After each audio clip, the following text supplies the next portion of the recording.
ಶುಭೋದಯ ಮಕ್ಕಳೇ. ಕನ್ನಡ ಸಾಹಿತ್ಯದ ಜನಕ ಹಾಗೂ ವಚನಕಾರ ಎಂದರೆ ಸರ್ವಜ್ಞ. ಇವರು ಹಾವೇರಿ ಜಿಲ್ಲೆಯ ಹಿರೇಕೆರೂರು ತಾಲೂಕಿನ ಮಾಸೂರು ಗ್ರಾಮದಲ್ಲಿ ಜನಿಸಿದರು. ಇವರು ಅನೇಕ ತ್ರಿಪದಿಗಳನ್ನು ಬರೆದಿದ್ದಾರೆ. ತ್ರಿಪದಿ ಎಂದರೆ 3 ಸಾಲಿನ ಪದ್ಯ ಎಂದರ್ಥ. ಹಾಗಾದರೆ ನಾವಿಂದು 4ನೇ ತರಗತಿ ಕನ್ನಡ ವಿಷಯದ ಪಾಠ 10 ಸರ್ವಜ್ಞನ ತ್ರಿಪದಿಗಳು ಎಂಬ ಪದ್ಯದ ಬಗ್ಗೆ ತಿಳಿಯೋಣ.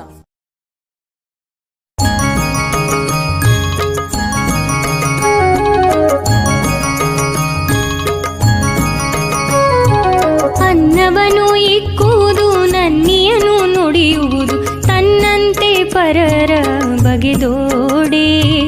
ಅನ್ನವನು ಇಕ್ಕುವುದು ನನ್ನಿಯನು ನುಡಿಯುವುದು ತನ್ನಂತೆ ಪರರ ಬಗೆದೋಡೆ. ತನ್ನಂತೆ ಪರರ ಬಗೆದೋಡೆ ಕೈಲಾಸ ಭಿನ್ನಾಣವಕ್ಕೂ ಸರ್ವಜ್ಞ. ಭಿನ್ನಾಣವಕ್ಕೂ ಸರ್ವಜ್ಞ.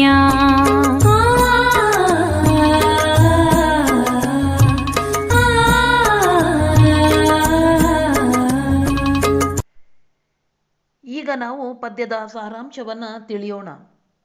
ಹಸಿದವರಿಗೆ ಅನ್ನವನ್ನು ಬಡಿಸುವುದು, ಸತ್ಯವನ್ನು ನುಡಿಯುವುದು, ತನ್ನಂತೆ ಪರರನ್ನು ಸಮಾನವಾಗಿ ಪ್ರೀತಿಸುವ ಗುಣ ಹೊಂದಿದ್ದರೆ ಈ ಭೂಮಿಯೇ ಸ್ವರ್ಗ ಎಂದು ಸರ್ವಜ್ಞ ಮೊದಲನೆಯ ಚರಣದಲ್ಲಿ ಹೇಳುತ್ತಾರೆ.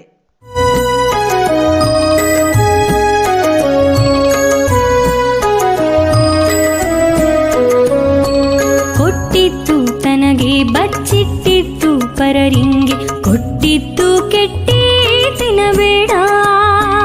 ಕೊಟ್ಟಿತ್ತು ತನಗೆ ಬಚ್ಚಿಟ್ಟಿತ್ತು ಪರರಿಂಗೆ, ಕೊಟ್ಟಿತ್ತು ಕೆಟ್ಟಿ ತಿನ್ನಬೇಡ. ಕೊಟ್ಟಿತ್ತು ಕೆಟ್ಟಿ ತಿನ್ನಬೇಡ ಮುಂದಕ್ಕೆ ಕಟ್ಟಿಹುದು ಬುತ್ತಿ ಸರ್ವಜ್ಞ. ಕಟ್ಟಿಹುದು ಬುತ್ತಿ ಸರ್ವಜ್ಞ.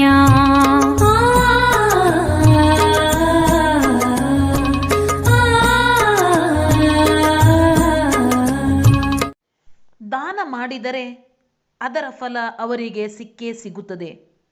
ದಾನ ಮಾಡದೆ ಉಳಿಸಿದರೆ ಅದು ಬೇರೆಯವರ ಪಾಲಾಗುತ್ತದೆ. ದಾನ ಮಾಡಿ ಕೆಟ್ಟಿತ್ತು ಎನ್ನಬಾರದು ಎಂದು ಸರ್ವಜ್ಞ 2ನೆಯ ಚರಣದಲ್ಲಿ ಹೇಳುತ್ತಾರೆ.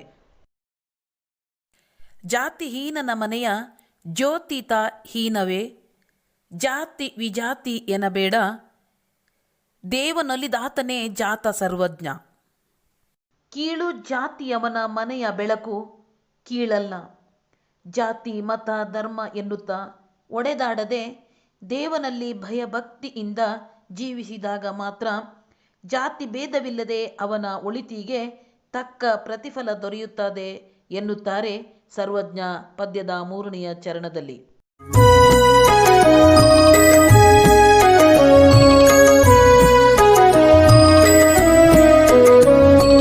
ಆಗ ಬಾ ಈಗ ಬಾ ಹೋಗಿ ಬಾ ಎನ್ನದಲಿ ಆಗಲೇ ಕರೆದು ಕೊಡುವನ. ಆಗ ಬಾ ಈಗ ಬಾ ಹೋಗಿ ಬಾ ಎನ್ನದಲಿ ಆಗಲೇ ಕರೆದು ಕೊಡುವನ. ಆಗಲೇ ಕರೆದು ಕೊಡುವನ ಧರ್ಮ ಹೊನ್ನಾಗದೆ ಬಿಡದು ಸರ್ವಜ್ಞ. ಹೊನ್ನಾಗದೆ ಬಿಡದು ಸರ್ವಜ್ಞ.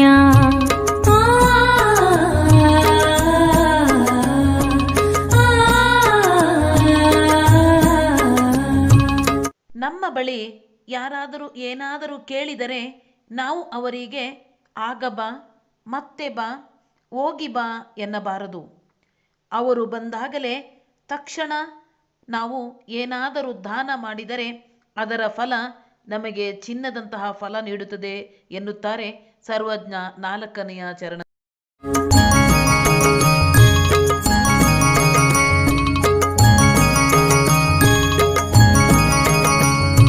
ನಡೆಯುವುದೊಂದೇ ಭೂಮಿ, ಕುಡಿಯುವುದೊಂದೇ ನೀರು, ಸುಡುವಗ್ನಿಯೊಂದೇ ಇರುತ್ತಿರಲು. ನಡೆಯುವುದೊಂದೇ ಭೂಮಿ, ಕುಡಿಯುವುದೊಂದೇ ನೀರು, ಸುಡುವಗ್ನಿಯೊಂದೇ ಇರುತ್ತಿರಲು. ಸುಡುವಗ್ನಿಯೊಂದೇ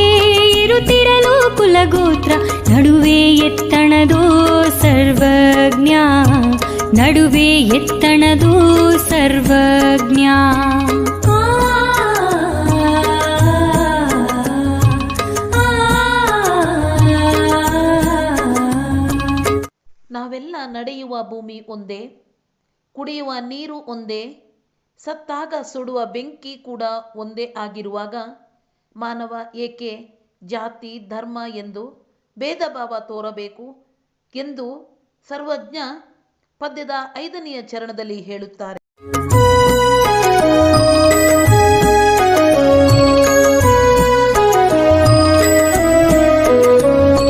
ಕೋಪವೆಂಬುದು ತಾನು ಪಾಪದ ನೆಲಗಟ್ಟು, ಆಪತ್ತು ಸುಖವೋ ಸುರಿಯೆಂದು.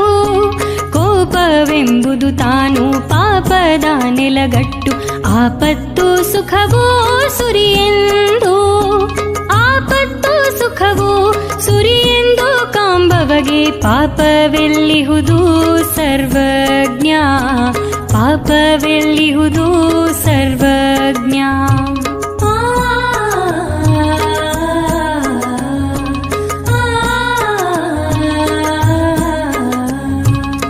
ಕೋಪ ಎಂಬುದು ಮಾನವರಾದ ನಮಗೆ ಪಾಪದ ಶಾಪ. ಕೋಪವು ಮಾನವರಾದ ನಮಗೆ ಆಪತ್ತು ತರುತ್ತದೆ. ಸುಖವನ್ನು ನಿರೀಕ್ಷಿಸುವವನು ಕೋಪ ಮಾಡಿಕೊಳ್ಳದೆ ಎಲ್ಲರೊಡನೆ ಪ್ರೀತಿಯಿಂದ ಬಾಳಿದರೆ ಕೋಪದ ಪಾಪ ನಮ್ಮನ್ನು ಬಾಧಿಸುವುದಿಲ್ಲ ಎಂದು ಸರ್ವಜ್ಞ ಪದ್ಯದ 6ನೆಯ ಚರಣದಲ್ಲಿ ಹೇಳುತ್ತಾರೆ. ಮಕ್ಕಳೇ, ನಾವು ಸರ್ವಜ್ಞನ ತ್ರಿಪದಿಗಳು ಪದ್ಯದಲ್ಲಿ ಮಾನವರಾದ ನಾವು ಹೇಗೆ ಬಾಳಬೇಕು ಎಂಬುದನ್ನು ಸರ್ವಜ್ಞನು ವಿವರವಾಗಿಯೂ ಬಹಳ ಅನುಭವದಿಂದಲೂ ತಿಳಿಸಿದ್ದಾರೆ. ಮುಂದಿನ ವಿಷಯವನ್ನು ಮುಂದಿನ ತರಗತಿಯಲ್ಲಿ ತಿಳಿಯೋಣ. ಧನ್ಯವಾದಗಳು ಮಕ್ಕಳೇ.